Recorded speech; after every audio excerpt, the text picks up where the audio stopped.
তোমার নাম বলো। আমার নাম মোহাম্মদ আমির হামজা ফয়সাল। আচ্ছা, তুমি কি সমস্যা নিয়ে আসছিলে? আমার ইউরিক অ্যাসিডের সমস্যা ছিল, তারপরে বাচ্চা কাচ্চার সমস্যা ছিল, নানা সমস্যা ছিল, ঘুম, গ্যাস্ট্রিক। আমির হামজা বয়স কত? বয়স 31। মিস্টার আমির হামজা বয়স 31। তার ইউরিক অ্যাসিডের সমস্যা, পায়ের আঙ্গুলগুলো ফুলে যেত। হ্যাঁ, হাঁটুর হয়ে মধ্যে যেত ফুলে, হাঁটুর মধ্যে ফোলা ছিল, হাঁটু ফুলা ছিল, পায়ের আঙ্গুলগুলো ফুলে যেত, এরকম মোটা মোটা হয়ে যেত। এখন তো ভালো আছে। হ্যাঁ এখন ভালো। কিন্তু আমি যেই জন্য আজকে এই ভিডিওটা করলাম সেটা হচ্ছে বিবাহ হয়েছিল তোমার 3-4 বছরে, কিন্তু এজোস্পার্মিয়া অর্থাৎ সিমেন অ্যানালাইসিসে শুক্রাণু নীল ছিল। ঠিক আছে, সম্পূর্ণ 1% নীল ছিল। তো আমার কাছ থেকে চিকিৎসার পর এখন গত মাসে কতদিন চিকিৎসা হয়েছে, এই যে 13/12/2023 থেকে 22/4/2025,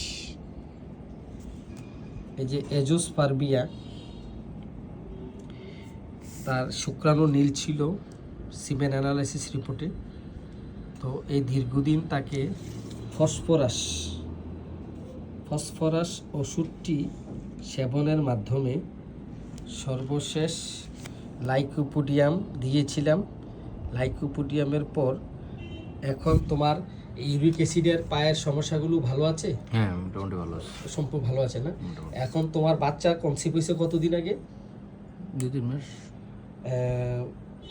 2-3 মাস আগে। ঠিক আছে, তাহলে ইনশাল্লাহ তোমার এই যে এজোস্পার্মিয়ার প্রবলেম ছিল, অর্থাৎ শুক্রাণুর প্রবলেমটা ছিল, এখন সলভ হয়ে চিকিৎসা, হোমিও চিকিৎসা, এখন তোমার এই বাচ্চা কনসিভ হয়েছে। ঠিক আছে, তো ওর স্ত্রীর ফিলিপিন টিউবে একটি ব্লক ছিল, এখন ব্লকটাও সেরে গেছে, বাচ্চা কনসিভ হয়েছে। ঠিক আছে, আলহামদুলিল্লাহ।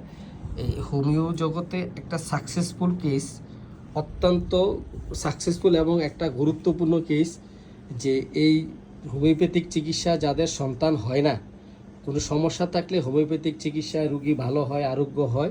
এটা হচ্ছে একটা জ্বলন্ত প্রমাণ। হ্যাঁ, তুমি কি খুশি না বেজার? খুশি। হ্যাঁ, অনেক খুশি। আমরা অনেক খুশি, হোমিওপ্যাথিক চিকিৎসা তোমার একটা সন্তান লাভ হয়েছে, আমরাও অনেক খুশি। ধন্যবাদ তোমাকে ভিডিওটি করার জন্য, অনুমতি দেওয়ার জন্য। ঠিক আছে।